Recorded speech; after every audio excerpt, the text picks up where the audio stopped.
प्रदेश के मुख्यमंत्री भी आज तूफानी दौरे पर रहेंगे। यूपी सीएम योगी आदित्यनाथ राजस्थान में 3 जनसभाओं को संबोधित करेंगे।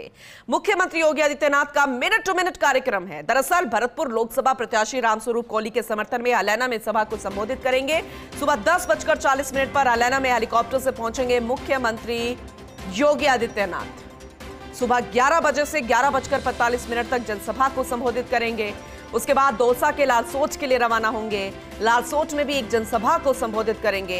लालसोट के बाद सीकर के रिंगस में भी जनसभा को संबोधित करेंगे योगी आदित्यनाथ। कितना असर इनका पड़ता नजर आएगा, क्योंकि इनको भी काफी पसंद किया जाता है। राजस्थान में विधानसभा चुनावों में भी इनके दौरे रहे थे, वो भी अपने आप में बेहद महत्वपूर्ण रहे थे। लेकिन ये जो तूफानी दौरा रहेगा, कहां कहां रहेगा, आपको ये जानकारी एक बार फिर से दे देते हैं। राजस्थान में 3 जनसभाएं होंगी, जहां पर संबोधन भी होगा योगी आदित्यनाथ का।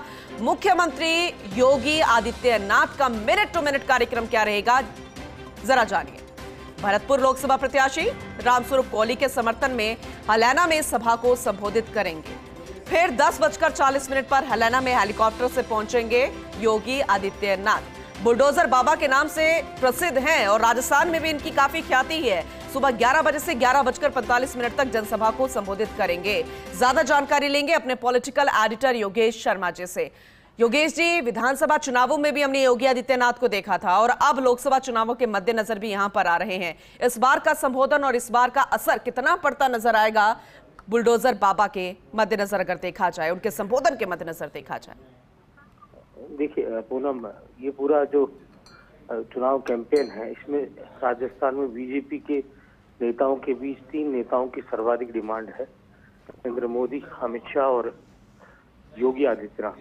क्योंकि हिंदुत्व और खास तौर से हार्डकोर हिंदुत्व चेहरे के तौर पर भगवाधारी उत्तर प्रदेश के मुख्यमंत्री को जाना जाता है। और दूसरी सबसे बड़ी बात, उनकी भाषण देने की शैली जी, वो बहुत ज्यादा बहुसंख्यक वोटर्स को आकर्षित करती है। तो यही कारण है कि भारतीय जनता पार्टी के स्टार प्रचारक योगी आदित्यनाथ, जिनका पहला आगाज राजस्थान से होगा और उसके साथ ही अन्य जगहों से भी उनकी डिमांड आ रही है, उनके कार्यक्रम की रचना रची जा रही, क्योंकि योगी आदित्यनाथ को भी देश के कई कोनों में जाना है प्रचार के लिए और फिर अपने प्रदेश उत्तर प्रदेश को भी संभालना है, जहां पर सर्वाधिक लोकसभा की सीटें हैं।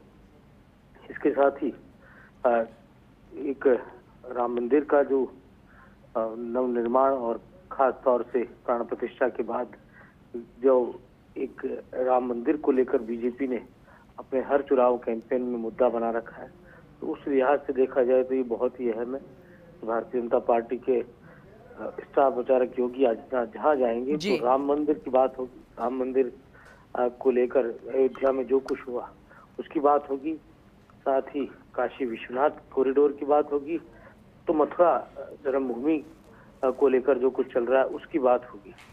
तो पूरा उत्तर प्रदेश में जो कहा जा सकता है कि देश का सबसे बड़ा धार्मिक तीर्थाटन वाला राज्य है जी, उसमें क्या कुछ हो रहा है, उन ऐतिहासिक तथ्यों को लेकर जो भगवान राम या भगवान कृष्ण से जुड़े हुए रहे हैं या पौराणिक काल के जो आख्यानों से जुड़े हुए रहे, तो एक तरह से कहा जाए तो योगी आदित्यनाथ का जो भाषण और उनकी जो शैली है वो अपने इसी तरह के पूरे धार्मिक जो फोकस रहता है बीजेपी का, उसी पर रहती है। और यही कारण है कि उनकी सर्वाधिक डिमांड रहती है।